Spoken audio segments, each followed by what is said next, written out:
Yo l'équipe, c'est Bandjan, j'espère que vous allez bien. Ça fait longtemps l'équipe, ça fait très longtemps. Je suis de retour après quelques mois d'absence, oui, parce que voilà, entre-temps, j'ai déménagé, je suis maintenant papa, donc voilà, maintenant j'ai une petite vie de famille, bien évidemment. On revient en force pour de nouvelles vidéos sur le catch et aussi sur le foot.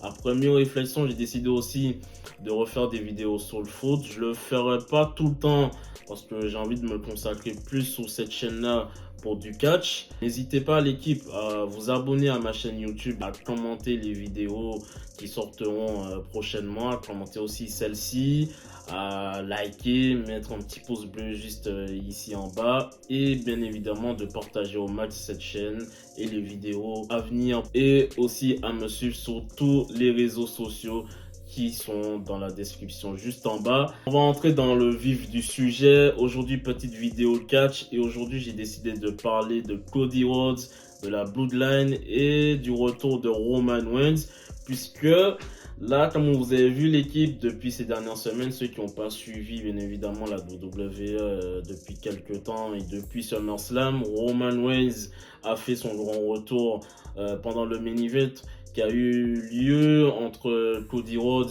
et Solo Sikoa pour le titre indisputé de la WWE. Roman Reigns a fait son grand retour, il a attaqué Solo Sikoa, entame une guerre face à son cousin. Et bien évidemment, il y a Cody Rhodes qui vient se mêler dans l'équation. Moi, j'avais juste envie de faire une petite vidéo sur ce sujet-là. Car voilà, j'avais déjà en parlé un petit peu dans ma vidéo TikTok. Déjà, il y a quelques heures, là, je l'ai sorti il y a quelques heures la vidéo. D'ailleurs, l'équipe, n'hésitez pas à vous abonner à mon nouveau compte TikTok parce que je me suis fait bannir et que voilà, j'ai besoin de force pour ce nouveau compte. Mais pour revenir au sujet, j'avais envie de faire une petite vidéo parce que là, je sens que la WWE, ils sont en train d'aller vers dans une tournure que j'aime pas. Roman Reigns, il a annoncé la semaine dernière, parce que je ne sais pas quand je vais sortir cette vidéo, il y a eu lieu le SmackDown, où d'ailleurs c'est officiel puisque Roman Reigns et Cody Rhodes feront équipe face à la Bloodline, face à Solo Sikoa et Jacob Fatu. À Blood Blood, c'est officiel maintenant. Cody Rhodes, il vient se mêler des histoires de famille de la Bloodline. Roman Reigns, il a dit dans un 5 bancs qu'il n'a pas besoin de Cody Rhodes. Il n'a pas besoin de Cody Rhodes et il a envie de se mêler de ces histoires tout seul. Carrément, il a dit qu'il n'a même pas besoin de quelqu'un pour régler le compte à Solo Sikoa et le reste des membres de la Bloodline. Et voilà, la WWE a décidé de mettre Cody Rhodes en tag team avec Roman Reigns. Moi, je trouve que c'est une très mauvaise idée. Car comme je l'ai dit sur ma vidéo TikTok, je pense que Cody Rhodes a besoin de faire une pause avec l'histoire de la Bloodline. Je pense que c'est nécessaire. Depuis que Cody Rhodes il a gagné le titre indisputé à WrestleMania 40 face à Roman Reigns, je trouve que à partir de cela, il fallait définitivement faire une pause avec son histoire avec la Bloodline, en tout cas pour cette année 2024, et rouvrir un nouveau chapitre, puisque Cody Rhodes, ça fait quand même depuis un an qu'il était en storyline avec la Bloodline directement et indirectement depuis sa défaite à WrestleMania 39. Et là, je trouve que Triple H, il est en train de peut-être gâcher l'une des storylines la plus importante de la Bloodline en mettant Cody Rhodes en équipe avec Roman Reigns. Et je sais pas comment ça va se passer pour la suite, l'équipe. Moi, je vous le dis très clairement, il y a moyen que Cody gâche un peu cette fin de storyline, puisque je pense que après la guerre Roman Reigns face à Solo Sikoa et le reste de la Bloodline, j'ai l'impression que la Bloodline va peut-être se finir après cela, parce que je pense que la suite logique c'est qu'il y a un War Games entre la famille de Roman et la famille de Solo. Quand je dis la famille de Roman, c'est voilà, c'est la même famille, Anoa'i, Fatou, tout l'ensemble de la Bloodline. Je pense que c'est là que la WWE va se diriger pour le Survivor Series. Et Cody Rhodes, il vient se mêler encore une fois des histoires de la Bloodline. Je trouve que voilà, depuis son titre gagné à WrestleMania 40, il disait finalement finish the story. Mais après, il n'y a pas eu si de nouveaux chapitres pour sa story avec le titre. Je trouve que, à part sa storyline avec AJ Styles, je vous dis l'équipe, j'ai pas vraiment été emballé par les histoires avec le titre de Cody Rhodes. Il a eu des histoires avec Logan Paul, des histoires avec Kevin Owens. Moi, je comprends toujours pas comment ce match a eu lieu, comment ils ont fait, ils ont écrit cette histoire avec Kevin Owens, même si pendant la storyline, j'ai quand même bien kiffé quand même le fait qu'on peut-être on utilisait un heel turn de Kevin Owens, mais dans l'ensemble, j'ai pas trop kiffé. En fait, moi, je le trouve pas exceptionnel en in-ring. Bien évidemment, vous allez me dire que ouais, quand Roman Reigns était champion, il n'était pas non plus exceptionnel, parce que notamment, c'est deux styles de catch différents et j'ai pas envie de comparer. Mais je vous vois déjà, les fans de Cody, les Crybabies, je vous vois déjà en train de dire ouais, mais quand Roman, il était champion, il n'était pas exceptionnel in-ring, bien évidemment, parce que Roman, il a plutôt un catch plutôt méthodique depuis qu'il est heel.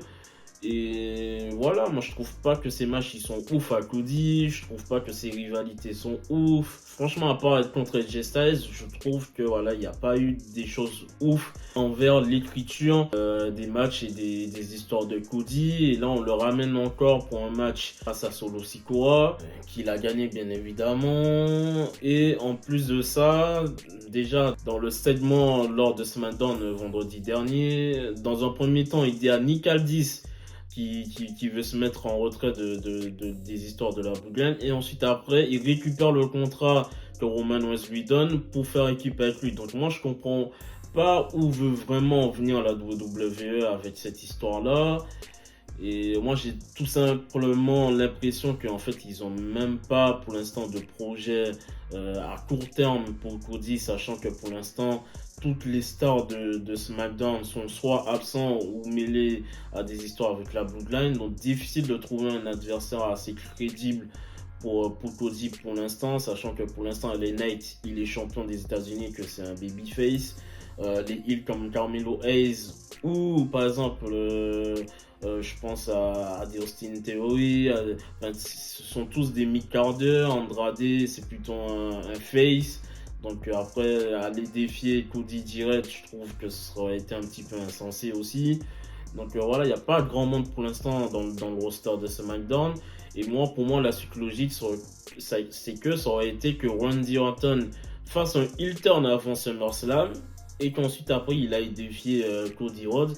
Et là, on aurait eu peut-être une affiche de dingue, l'élève contre le montant. Parce que comme on sait, Cody a été en équipe avec Randy Orton à la Legacy il y a quelques années en arrière. Donc voilà, pour moi, je trouve que c'est une mauvaise idée. Je sais pas vraiment où la WWE veut en venir avec Cody. Et je pense que je pense que le mieux, c'est qu'après ce match tag team à Bad Blood, qu'ils lui mettent dans une rivalité de ouf au Survivor Series. Si vraiment Triple H, et je le dis sincèrement l'équipe, si Triple H le met dans un War Games avec la Bloodline, sachant qu'il est même pas concerné, moi franchement je pense que Triple H il va gâcher la fin de cette storyline avec la Bloodline. Il va gâcher l'une des plus grandes storylines qui a été construite déjà par Vince McMahon déjà depuis 2020 et qui va sans doute se terminer en 2024 ou 2025. Si Cody est dans le War Games, les gars, je pense que ça va ternir la fin de la Bloodline. Je vous le dis clairement, je vous parle français, ça va ternir l'image de la Bloodline. Et je vous parle sincèrement, il faut pas que Cody soit dans ce match de War Games, parce que moi je comprendrais plus rien. Je vous donne une autre option, c'est que ça aurait été le plus logique de voir une autre superstar à la place de Cody, c'est Jimmy Uso. Il y a des rumeurs qui circulent que comme quoi Jimmy Uso devrait faire son retour à Bad Blood. Je trouve que ça fait déjà un petit peu longtemps qu'on dit qu'il devrait faire son retour. Donc soi-disant la WWE veut attendre le bon moment. Mais en vrai, il n'y a jamais vraiment de bon moment pour faire son retour. Et il y a toujours plutôt des bons moments à faire des retours à la WWE, mais il faut l'écrire bien, il faut que carrément le segment se passe bien pour faire un très très bon retour. Donc voilà, je voulais juste parler de cette rivalité, de cette histoire-là. Je me suis dit, ouais, je vais revenir sur YouTube. Alors là, en parlant de cette histoire-là, parce que je trouve sur TikTok, ça aurait été trop long. C'est un format plus court et je pense que sur YouTube, c'est plutôt un format où on peut parler longuement plutôt de ces histoires-là. Donc franchement, dites-moi vos avis, l'équipe, dans les commentaires. Hein. Dites-moi si vous trouvez que c'est une bonne idée que Cody Rhodes soit à nouveau en rivalité avec la nouvelle Bloodline. Est-ce que vous trouvez que voir Cody et Roman, c'est une bonne idée de les voir en tag team ensemble à Bad Blood? Donc dites-moi tout ça, moi je serais très curieux parce que je pense que ces avis-là, ça divise encore les gens. Il y a toujours ce truc, ouais, fan de Roman Reigns contre fan de Cody, ça va pas s'arrêter. Et voilà, comme on sait tous que les fans de la WWE sont très versatiles, vous avez voulu tous Cody champion, maintenant vous voulez tous Roman champion à nouveau depuis son retour, sachant qu'en plus, fait très réel, hein. Quand Roman Reigns a fait son retour sur le ring et que Cody Rhodes a fait son entrée par la suite, il y a eu zéro pop. Zéro pop. Pour vous dire que, voilà, pour vous dire que Roman Reigns, c'est le numéro 1. Vous pouvez dire ce que vous voulez pour l'instant. Comme disait Roman Reigns avant leur match à WrestleMania 40, c'est un bon numéro 2, un bon remplaçant, mais je pense pas que pour l'instant, il remplacera l'aura de Roman Reigns tant qu'il sera là en tant que Tribal Chief. Ça, c'est réel, c'est des faits. Et ça, en fait, ça s'est vu carrément à SmackDown. Il y a eu zéro pop, il y a eu qu'un moment où à chaque fois il chantait son oh, pendant son theme song.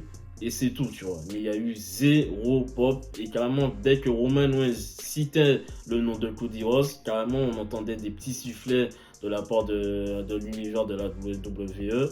Et c'est réel. Donc, je pense que avoir deux babyface comme ça dans le même roster, c'est problématique. Et c'est là où Triple H, il faudrait qu'il nous sorte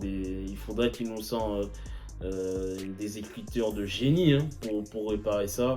Donc moi c'est tout pour moi l'équipe. J'ai dit tout ce que j'avais voulu dire sur TikTok et que je l'ai dit maintenant pour vous sur YouTube. Donc dites-moi encore vos avis dans les commentaires. N'hésitez pas à liker cette vidéo, à commenter, à la partager, c'est très important. Et aussi abonnez-vous à ma chaîne YouTube. On va reprendre les vidéos fort là, on sera très actif là, on va reprendre ça en mode bien là. Et donc voilà, c'est tout pour moi. Prenez soin de vous l'équipe. Vive le catch et on se tient au jus pour de prochaines vidéos. Yes sir!